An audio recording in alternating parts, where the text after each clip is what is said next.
Kitabu cha pili cha Musa kiitwacho Kutoka. Mlango wa 3.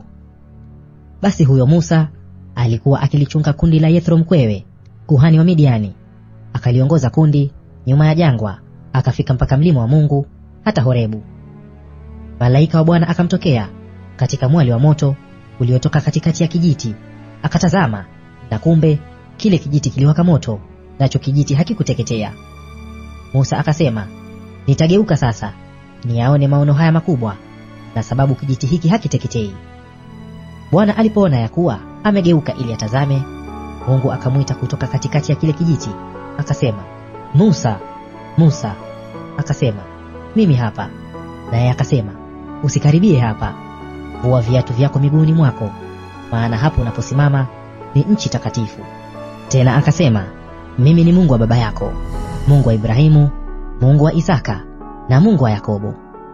Musa akaficha uso wake, kwa maana aliogopa kumwangalia Mungu.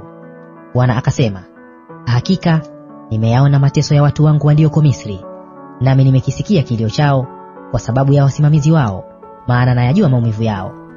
Nami nimeshuka ili niwaokoe na mikono ya Wamisri, niwapandishe kutoka nchi ile hata nchi njema, kisha pana, nchi iliyojaa maziwa na asali, hata mahali pa Mkanani na Mhiti na Mwamori na Mperezi na Mhivi na Myebusi. Basi tazama, kilio cha wana wa Israeli imenifikilia, tena nimeyaona hayo mateso ambayo Wamisri wanawatesa.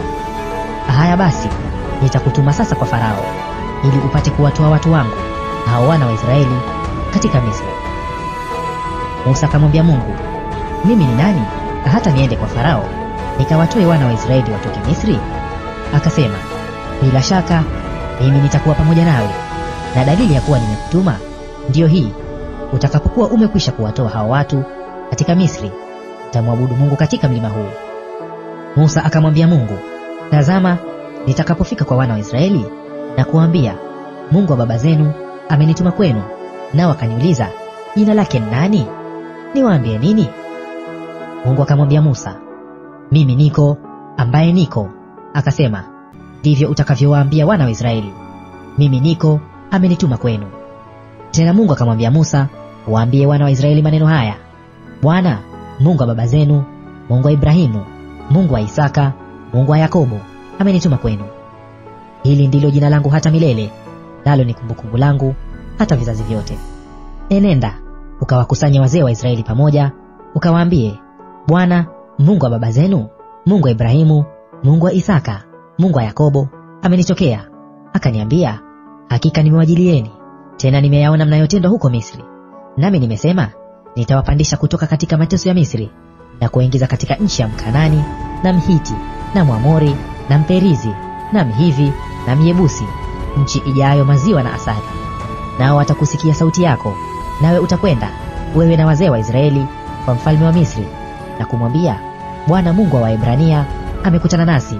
Basi sasa takuomba, tupe ruhusa twende mwendo siku 3 jangwani, ili tumtolee dhabihu Bwana Mungu wetu. Nami najua ya kuwa huyo mfalme wa Misri atawapa ruhusa mwende zenu, la hata kwa mkono wa nguvu. Nami nitaunyosha mkono wangu na kuipiga Misri kwa ajabu zangu zote nitakazofanya kati yake, kisha baadaye atawapa ruhusa kwenda. Nami nitawapa watu hao kufadhiliwa mbele ya Wamisri, hata itakuwa hapo mtakapokwenda zenu hamtakwenda kitupu, lakini kila mwanamke ataomba kwa jirani na kwa huyo akae naye nyumbani vyombo vya fedha na vyombo vya dhahabu na mavazi, nanyi mtawavika wana wenu na binti zenu, nanyi mtawateka nyara wa Misri.